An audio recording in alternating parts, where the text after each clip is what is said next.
Pourquoi êtes-vous soumis à la croix? Pourquoi êtes-vous soumis à la croix et au signe de croix? Pourquoi cet objet de torture vous fascine tant? Pourquoi cet objet de torture sert-il de décoration dans votre maison? Pourquoi cet objet de torture qu'est la croix sert de joug à votre cou? Vous me direz que c'est votre part de zèle, que c'est l'amour que vous avez pour le Christ qui vous amène à porter une chaîne avec cette croix au cou. Sincèrement, vous êtes des psychopathes. Vous êtes des psychopathes. Un objet qui a servi de torture. Vous le prenez, vous l'accrochez sur vous en disant ça représente le Christ. Ne saviez-vous pas que cet objet de torture peut aussi représenter l'un des bandits qui était auprès du Christ? Mais comme d'habitude, vous ne prenez que ce qui vous intéresse. Le reste, vous vous en foutez. Si vous avez réellement du zèle, vraiment de l'amour pour la parole, et que vous voulez vraiment exhiber cet attachement, je vous donne un précepte qui est recommandé par le Père. Et ce précepte fait partie des lois vestimentaires. Si vous tenez vraiment à avoir quelque chose sur vous qui vous servira de distinction des autres, je vais lire ce précepte afin que vous puissiez comprendre de quoi il s'agit. Je vais prendre Nombre, chapitre 15, du verset 37 à 39. Nombre, chapitre 15, du verset 37 à 39. L'Éternel dit à Moïse, parle aux Israélites pour leur dire de se faire, eux et tous leurs descendants, des franges sur les bords de leurs vêtements, en passant dans chacune un cordon de pourpre violette. Ainsi, lorsque vous verrez ces franges, vous penserez à tous les commandements de l'Éternel pour les appliquer, et vous ne vous égarerez pas en suivant les désirs de votre cœur et de vos yeux qui vous incitent à l'infidélité. Ainsi, vous vous souviendrez de tous mes commandements. Vous y obéirez et vous serez saints pour votre Dieu. Je suis l'Éternel, votre Dieu, qui vous ai fait sortir d'Égypte pour être votre Dieu. Donc, d'exhiber ces croix-là. Faites-vous des vêtements avec des franges de pourpre violette. Ainsi, chaque fois que vous verrez ces franges, vous vous souviendrez de la loi. Cessez d'abhorrer des choses qui ne sont pas bibliquement recommandées. Ça, ce sont des traditions humaines. La croix, ça ne symbolise rien. Si vous dites que ça symbolise le Christ, sachez également que ça symbolise les bandits qui étaient crucifiés auprès de lui. Ne prenez pas que ce qui vous intéresse. Paix sur vous, frères. Une fois de plus, merci de partager ces moments. Ce moment d'échange à travers la parole.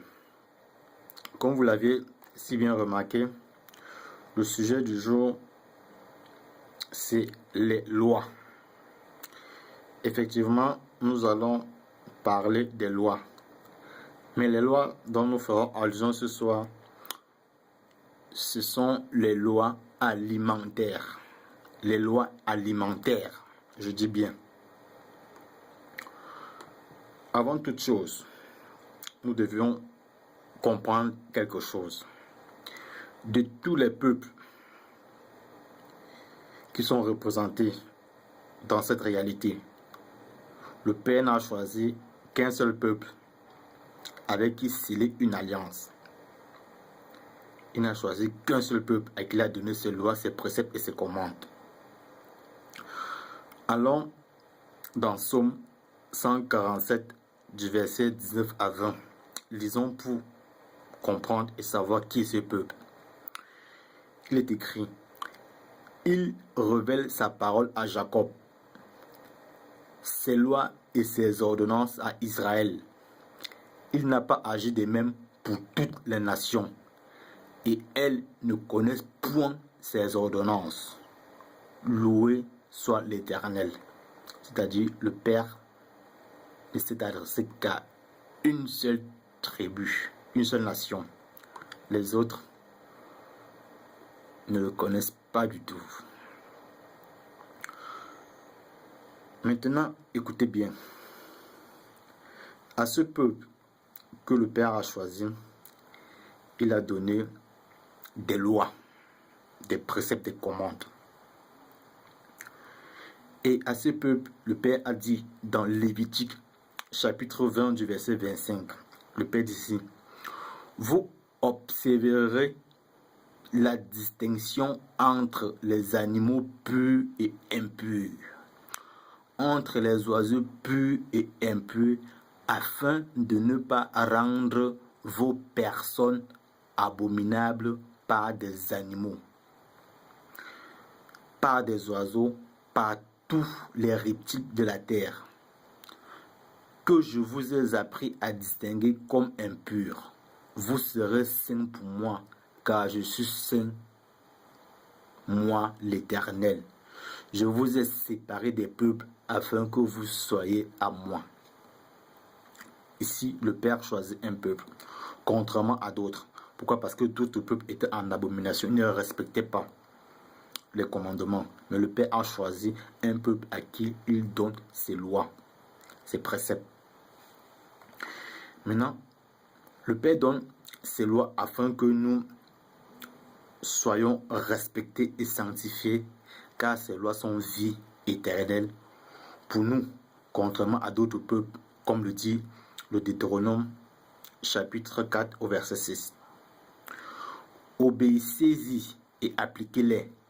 C'est là ce qui vous rendra sage et intelligent aux yeux des peuples. Ils en entendront parler et ils s'écrieront: il n'y a qu'un seul peuple sage et avisé, et c'est cette grande nation. Où est en effet la nation, même parmi les plus grandes, qui a des dieux aussi proches d'elle que l'Éternel notre Dieu l'est pour nous toutes les fois que nous l'invoquons? Et quelle est la grande nation à qui les commandements et les lois aussi justes que toutes ces lois que je vous donne aujourd'hui? Ici, le Père donne des lois éternelles à un peuple, des lois justes, des lois justes. Donc, ici, il y a des gens qui disent que nous devions manger de toutes choses. Parce qu'ils ont lu des préceptes, ils ont interprété selon leur chair, selon leur plaisir, selon le plaisir de leur chair. Ils vont à l'encontre. Vous devez savoir quelque chose, le corps est très sacré. Pourquoi? Parce que le Christ, en mourant sur la croix, en donnant sa vie pour nous, a pris possession de notre corps. Ce qui veut dire qu'actuellement, notre corps est le temple de l'Éternel. C'est un temple. Pourquoi? Parce que le Christ réside en nous et le Père avec. Donc, lorsque vous ne respectez pas les lois alimentaires, vous devenez impur. Et si vous ne respectez pas les lois alimentaires, parce que vous faites tout pour rester dans l'impureté, évitez d'invoquer le nom de l'Éternel. Évitez. Progressons. Nous allons prendre un précepte. Avant ce précepte, il y a des lois que le Père a données, les lois alimentaires. Parmi ces lois, le Père recommandait à ce qu'on ne mange pas le chameau, le daman, le lièvre, le crabe, les crevettes et aussi le porc. Quand je dis le porc, beaucoup de personnes se posent des questions. Le Père a interdit le porc. Le porc que vous aimez cuisiner, le porc que vous aimez braiser, le Père a interdit la consommation. Donc si vous le faites, vous êtes en abomination. Vous êtes en abomination aux yeux de l'Éternel. Je vais prendre un précepte d'Ésaïe chapitre 65 du verset 3 à 5 où le Père, par l'entremise d'Ésaïe, avertit ceux qui mangent du porc. Il dit ceci: un peuple qui sans cesse provoque ma colère. Ouvertement, ses habitants offrent des sacrifices dans les jardins sacrés et brûlent des parfums sur des autels de briques. Ils s'asseyent parmi les tombeaux pour consulter les morts et passent la nuit dans les grottes. Ils consomment du porc et remplissent leurs plats de mets impurs. Ils crient: reste où tu es et ne m'approche pas, car je suis trop sacré pour toi. Ces choses sont pour moi comme de la fumée qui me monte aux narines, un feu qui brûle tout le jour. Là déjà, il y a un avertissement contre ces transgresseurs de la loi, contre ces mangeurs de porc, contre ces personnes qui passent leur temps à consulter, aller au tombeau, tous ces autres. Je prends également un autre précepte qui parle de cette interdiction de consommer le porc et autres aliments impurs. Lévitique chapitre 11 du verset 1 à 8, il est écrit: l'Éternel s'adressa à Moïse et à Aaron et leur dit: parlez aux Israélites et dites-leur: voici parmi tous les grands mammifères terrestres ceux que vous pourrez manger. Tous ceux qui ont le sabot fendu et qui ruminent. Mais vous ne mangerez pas ceux qui ruminent seulement ou qui ont seulement le sabot fendu, le chameau, le daman ou le lièvre qui ruminent, mais qui n'ont pas le sabot fendu. Vous les considérerez comme impurs. Vous tiendrez aussi pour impur le porc, qui a bien le sabot fendu, mais qui ne rumine pas. Vous ne mangerez pas la viande de ces animaux. Vous ne toucherez même pas leurs cadavres. Vous les tiendrez pour impurs. Donc, vous déjà qui passez le temps à cuisiner la viande de porc, toutes ces impuretés-là, vous êtes en abomination devant l'Éternel. Et toutes vos prières que vous faites, vous les héritez plutôt.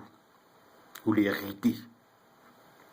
Je prends encore notre précepte, Ésaïe chapitre 66, verset 15 à 17.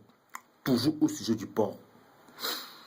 Car l'Éternel va venir dans le feu, et ses chars surviendront comme un vent d'ouragan, pour verser sa colère avec fureur et pour accomplir ses menaces comme des flammes.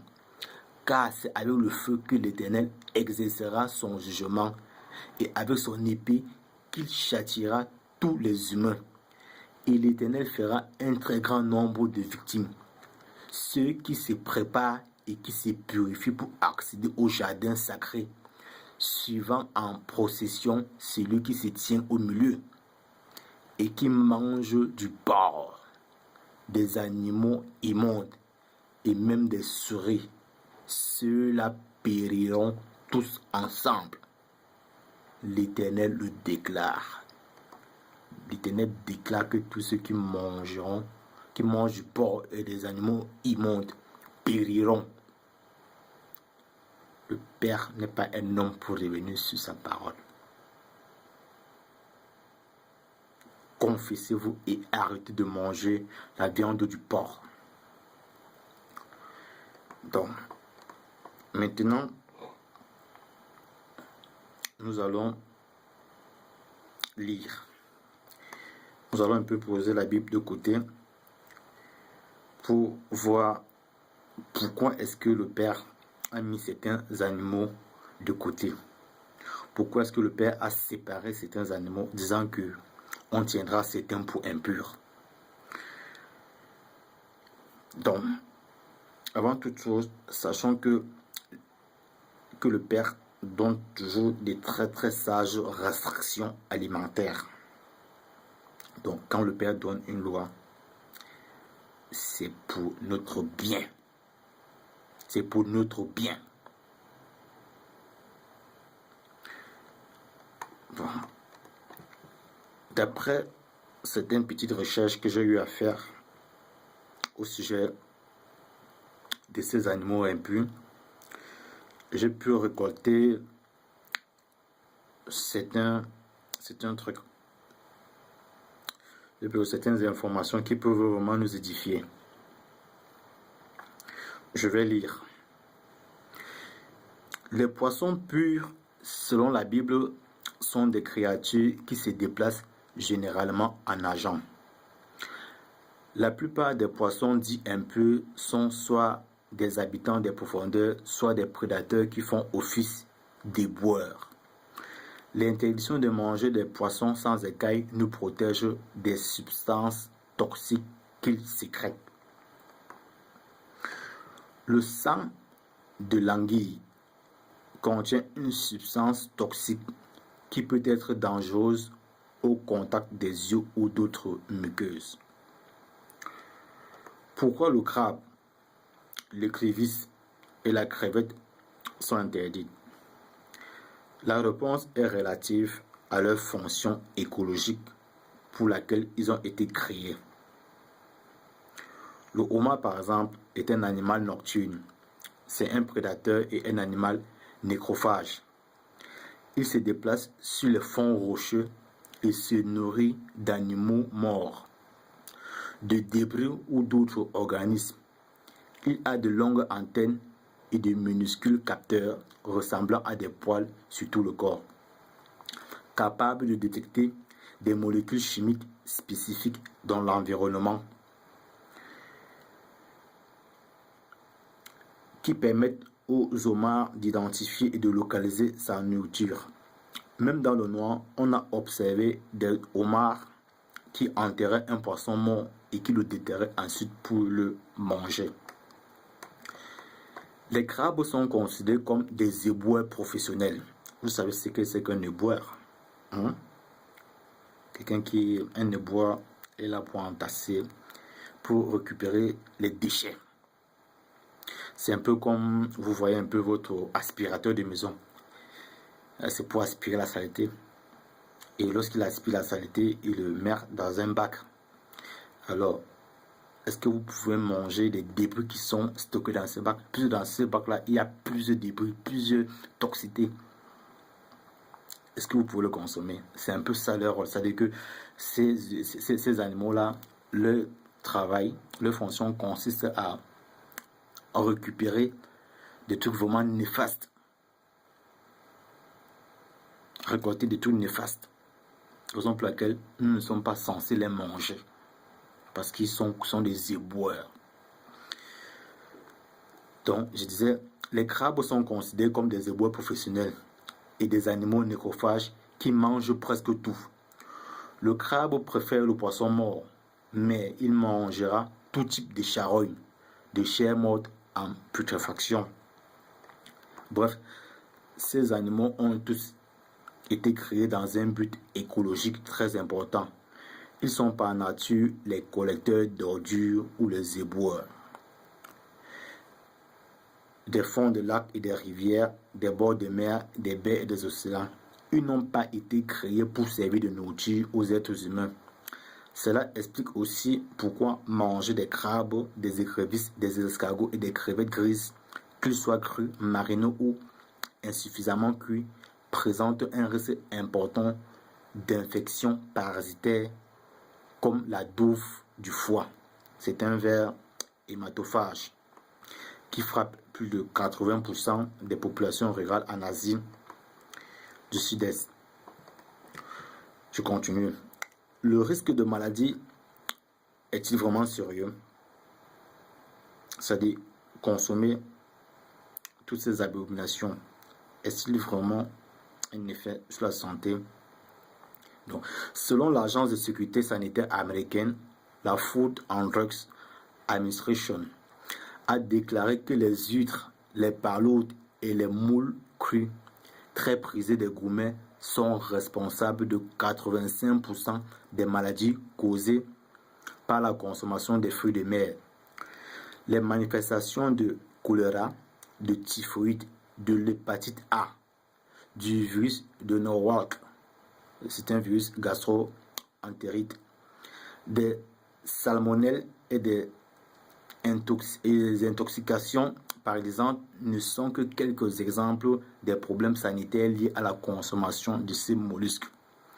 Notez que les femmes enceintes, les personnes âgées et les individus dont le système immunitaire est affaibli par certaines maladies, c'est-à-dire le cancer, le diabète, le sida, devraient éviter de manger et de toucher des fruits de mer crus.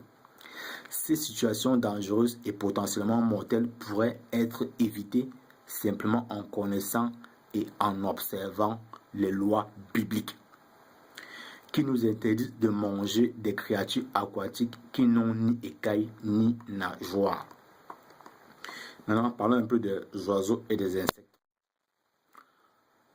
Les oiseaux, les insectes et les reptiles. Les oiseaux, les insectes et les reptiles sont la dernière catégorie d'êtres vivants mentionnés dans le code biblique. Tous les oiseaux impurs sont essentiellement des rapaces et des charognards, comme le vautour et la mouette, comme le dit Lévitique chapitre 11, versets 13 à 19. Les oiseaux carnivores jouent un rôle important de régulation des populations animales. Mais comme ils mangent la chair et le sang de leurs proies ou des charognes, ils peuvent aussi transmettre des maladies. Les oiseaux prédateurs qui mangent du poisson concentrent dans leur corps un taux élevé d'éléments chimiques toxiques. La plupart de ces oiseaux ne représentent pas l'essentiel du régime alimentaire des êtres humains. Les reptiles sont également impropres à notre consommation, selon Lévitique chapitre 11 du verset 29 à 30, voire 42-43. En ce qui concerne les insectes, seuls ceux de la famille des sauterelles sont autorisés. Vous verrez le verset 21 à 23. Ces créatures se distinguent par de longues pattes postérieures pour sauter et étaient historiquement une source de nourriture au Moyen-Orient. Commençons par Lévitique chapitre 11 du verset 1 à 3. Il est écrit: L'Éternel parla à Moïse et à Aaron et leur dit: Voici les animaux dont vous mangerez parmi toutes les bêtes qui sont sur la terre. Vous mangerez de tout animal qui a la corne fendue, le pied fourchu et qui rumine. Ces versets décrivent les mammifères qui mangent de l'herbe. Les herbivores classifiés comme ruminants. Bref, c'est quoi un ruminant? Un ruminant est le nom donné à un animal qui broute, qui possède un système digestif hautement spécialisé et qui a le sabot fondu. Ces animaux sont munis d'un estomac à 4 poches qui transforme l'herbe non comestible pour les êtres humains et pour d'autres animaux en produits nutritifs. C'est-à-dire que les herbes qu'ils consomment là, nous ne consommons pas les herbes, certains animaux également, mais ils consomment ces herbes. Ils consomment ces herbes qui sont riches en protéines de bonne qualité. C'est-à-dire qu'ils consomment ces herbes et ces herbes font en sorte que bon, ils aient de bonnes protéines et qu'ils aient de la viande et du lait que nous les humains nous pouvons consommer. Parmi ces animaux purs, nous pouvons citer tous les bovins, le mouton, la chèvre, le cerf, le bison, le lan, l'antilope, la gazelle, le caribou, la girafe. Ce sont tous des herbivores qui se nourrissent en broutant de l'herbe et des plantes. Notons que ces directives sont pleines de bon sens pour une bonne gestion de l'environnement. De vastes régions du globe sont couvertes de grandes étendues, c'est-à-dire savanes, vertes, pampas, qui sont souvent des terres délaissées car les précipitations sont insuffisantes pour assurer des récoltes. La seule façon pour l'homme d'exploiter ces millions de kilomètres carrés de terres arides est d'y faire vivre les ruminants. Par rapport au porc, revenons sur le porc que vous consommez, que vous adorez bien. L'une des principales maladies transmises par le porc et d'autres animaux impurs est la trichinose. Elle est provoquée par un parasite, un petit ver rond, qui se développe dans les tissus musculaires des bêtes et des êtres humains. Cette maladie est présente sur tous les continents et touche 1% de la population mondiale, soit près de 60 millions de gens. Cela n'est pas surprenant si l'on considère que les gens dans le monde entier mangent davantage de porc que d'autres viandes. Les Américains en consomment environ 30 kg par personne et par an. Il faut noter cependant que beaucoup d'animaux carnivores et omnivores sont infectés par la Trichinella spiralis. Les viandes douces de morse et de sanglier sont des sources importantes d'infection. On pourrait ajouter aussi à cette liste les viandes de d'écureuil, de rat et de chat, de chien, de lapin, de renard, de cheval et de mammifères marins. Ce n'est ni un accident ni une coïncidence si Dieu a interdit de consommer ces animaux lorsqu'il donna ses lois sur la santé. Notez également que le ténia ou ver solitaire, qui frappe environ 3% de la population mondiale, c'est-à-dire environ 180 millions de personnes, est un autre problème sanitaire important lié à la consommation de la viande de porc. Si le bœuf et le poisson peuvent aussi contenir des ténias capables de se développer dans le système digestif de l'homme et l'indisposé, ceux du porc sont beaucoup plus dangereux. Les larves de ténia du porc arrivées dans l'intestin de l'homme peuvent migrer dans le tissu du cœur, des yeux et du cerveau et même entraîner la mort. Je répète ceci. Les larves de ténia du porc arrivées dans l'intestin de l'homme peuvent migrer dans le tissu du cœur, des yeux et du cerveau et même entraîner la mort. En parlant du ténia du porc, ce sont dans les régions présentant les plus bas niveaux d'hygiène et où le porc constitue la plus grande partie de l'alimentation que l'on a relevé les taux d'infection les plus élevés. Il s'agit du Mexique, de l'Amérique latine, de l'Espagne, du Portugal, de l'Afrique, de l'Inde, de l'Asie et du Sud-Est et de la Chine. Donc, je préfère m'arrêter là pour ce qui est des lois alimentaires. Évitez le porc. Évitez le porc. Parce que vous êtes le temple de l'Éternel. Ce corps que vous avez n'est plus le vôtre. Vous l'avez cédé à Christ. Évitez tout ce qui est impur. Ne mangez plus du porc. Car une punition spéciale est accordée. Ça a accordé aux mangeurs de porc. Christ n'a pas aboli les lois. Ce sont ces lois qui seront votre juge. Parce que vous respectez certaines lois. Et d'autres, vous les rejetez. Vous ne tuez pas, par exemple. Parce que vous savez que c'est interdit. Mais vous mangez le porc. Pourtant, c'est également c'est interdit. Je peux m'arrêter là. D'autres vidéos suivront. D'ici là, paix sur vous.